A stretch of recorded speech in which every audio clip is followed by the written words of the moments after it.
Hey you guys, it's Nicole. I'm here with my chilled out graham crackers and my Kool-Aid, being a nigga.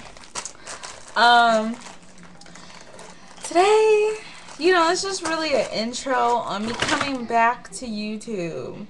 I know a lot of people think I'm like, oh my god, she ran away. No, it's not really the case. I'm busy with a lot of things. My life is no longer what it used to be. It's a rush. And if you can see, I'm reporting from a new place. We moved. Fucking good. Um, so it's a new place. The room in which I vlog is a lot smaller. So, yeah. I mean, you work with what you got. Unfortunately, I would blog upstairs, but see, I don't have a laptop. Kind of working on getting that. So you can see, so I can show you my room and stuff, so you guys can see my pictures and stuff in my room. So you can see all the different things that I'm inspired by, and just my creativity in motion. Well, not really in motion, but on my wall, my little magazine clip art that I'm inspired by. Let's see what else. Oh, today, fifth period. I don't know if any of you from any of my classes really follow me, or like on Twitter or Facebook, or well, you can't follow on Facebook. If you follow me on Twitter, on Tumblr, or whatever. But if you do, then you gonna who you will know who I'm talking about. My friend Taylor and my other friend, my two, like, these are the best girls in the freaking world. Like, honestly, the icing on the freaking cake. Let's see how I can word this. I have a fifth period class because I go to MLK High School, class of 2013. Woo woo, juniors. And my friend Kiana and my friend Taylor. Today we have a fifth period. Really, it's like every day.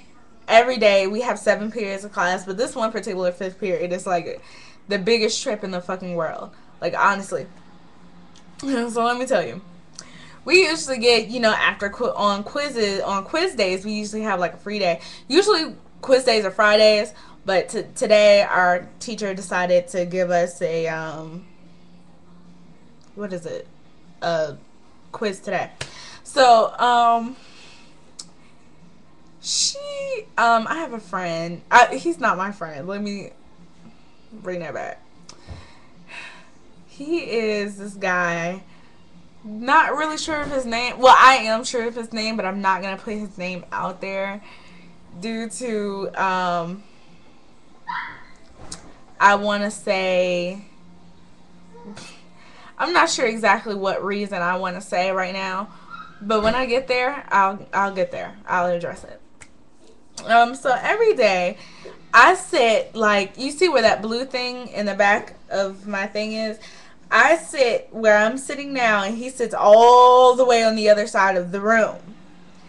And I'm by the door, so I open the door and stuff when people knock on the door when they late, and everybody in our class is late. Like, honestly, late ass hoes. For real though. So, I open the door, and usually when I sit back down, he's just like this. Or he's just like, so I'm just like I don't really say anything, but sometimes he says something to me, like when we're at lunch or whatever. And so now, the funny thing about me is I like to make fun of him a little bit, because he's taller than me. And so, like, all the time when he turns around, I'd be like, and,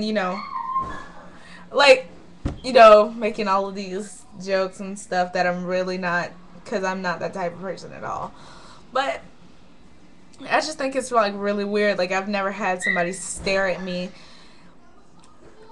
just every day, all the time, and not really, like, say anything about you staring at me. Like, it's weird.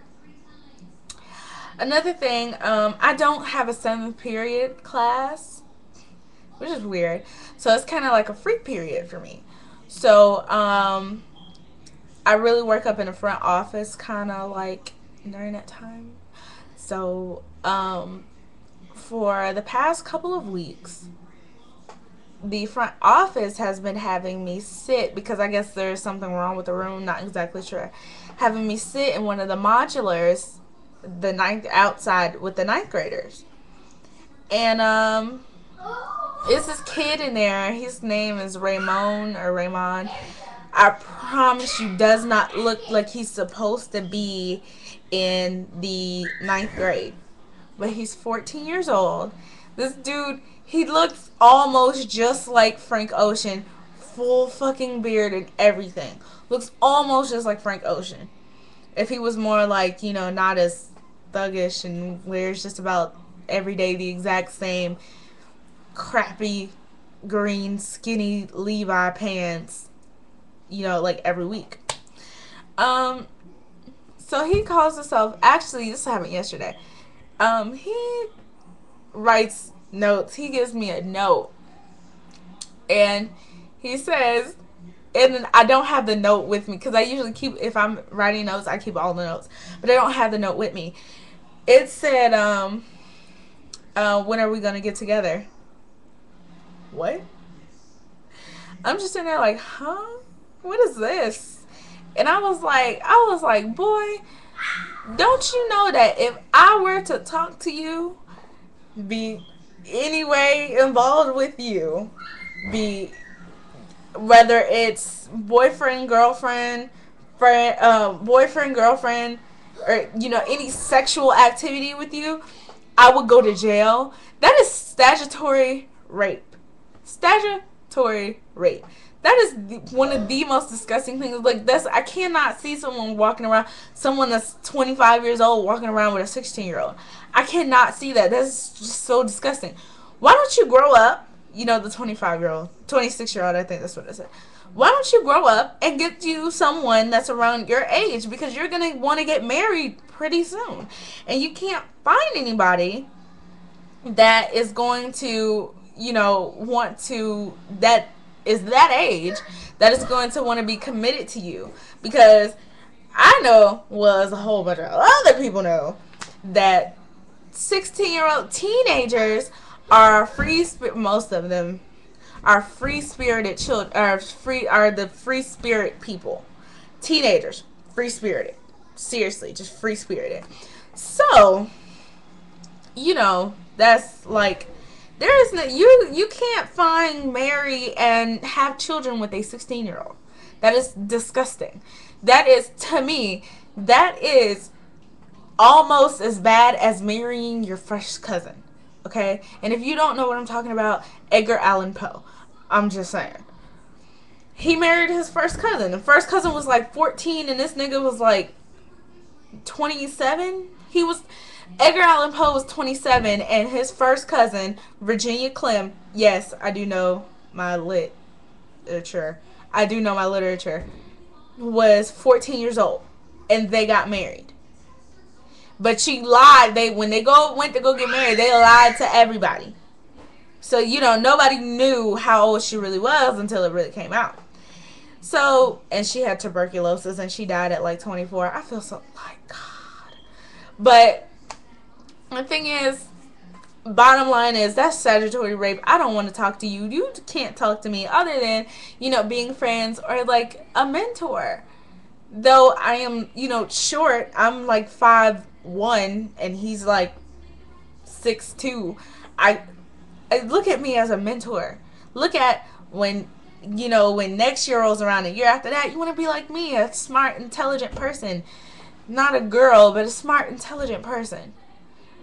Another thing is, I have a math teacher, y'all. We got into an argument, I want to say, last week, Thursday. It was the Thursday before the big game versus MLK and Stevenson High School. So, he says to me, he pulls me aside and he was attacking my integrity. And if anything, if I don't have anything else, then I have my integrity. Like, I don't know what else to go off on. So, like, that's all I have is my integrity. So, he says, he was asking for my mom's number. Long story short, he was asking for my mother's number. I mean, for my parents' number. He said parents. I said, here's my mom's number. You can call her. He said, what about your dad? I didn't say shit. Not shit about my dad. And if you know, because I'm going to post this on Facebook too. So if you know me and Tumblr. So if you know me well enough and you're close to me well enough, you know that I lost my dad when I turned 16. I found out that I lost my dad a month and a day after I turned 16. Because I'm 17, right? Yeah. And I found out 2010. Yeah. A month and a day after my birthday. So, you know, and he died December the 19th. So a month earlier, it was the exact day, but a month earlier of my birthday. So, but in a month, the day after my little sister's birthday, which is, oh God. So, he says to me, what about your dad? And I was like, my father's deceased. And he says, oh, well, your dad must have not have taught you respect before he died. Of course, I am not an explosive person. I don't go off on people unless they try to attack me. I felt like I was being attacked. So I naturally said, first I breathed. I walked off and I was like, hell nah, that ain't finna go. Came back. I was like, I need my stuff. Let me get my stuff. So I packed up my stuff because I knew I couldn't stay there. Because if I stayed there, he was going to get his feelings hurt. So he just looked at me like he was fucking stupid. So I was like, girl, bye. Put my stuff up in my bag so I can go, and I started walking off like a bad bitch. Apparently, he was offended that I was walking off like a bad bitch. So I walk out the door, and because the door doesn't have one of those like spring things on it, it hits the side of the building. So I'm like, oh God, you know, because I know that was something I was gonna get written up for, like. And he just told me that I was going to be written up because I walked out of class, so I'm going to be skipping. You can't prove that unless you didn't have me on your attendance. Because I said here when you said here, motherfucker. I said here when you said my name, motherfucker. So, he then proceeds and he said something. I was like, yo, this is some fucking bullshit. And I take responsibility for what I said. But when we got into the meeting to mediate everything, he wanted to make me feel belittled. He was using words like hypothecate and, larger than life words. And I don't think he knew that I knew what hypothecate meant. And he also used belittle. So I don't think he knew that I knew what belittle meant. So me being true Nicole fashion, I say to the mediator that was in there, the counselor, I said for him to come in and he was saying that I hypothecated a story to tell them to justify what I've said, which was not the truth. And so I returned the favor of making him feel and look stupid by saying for him to come into this meeting and hypothecate that he did not say that my father never taught me any respect, that is far from the truth. And also I feel like he's trying to belittle me by using such words as hypothecate because he knows nothing about me. He does not know that I have a respect and reverence Yes, I use reference.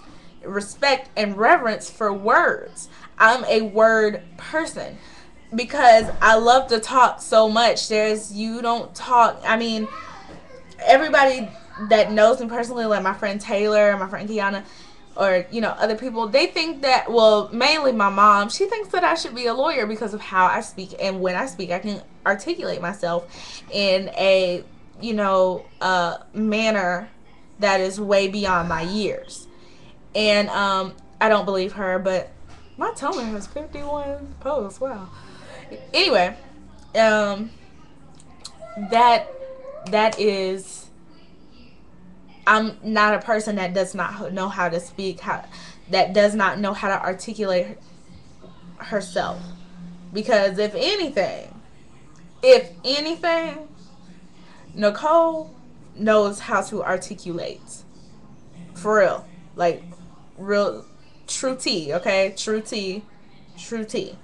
I know how to articulate. And that is it. That's all. So when we left the meeting, he was just looking like I bet he felt stupid because he probably didn't know that I knew what he was talking about. And for you to prejudge because I live in Lithonia and I am black, well, half black, I'm black, that does not mean that I am a uneducated person.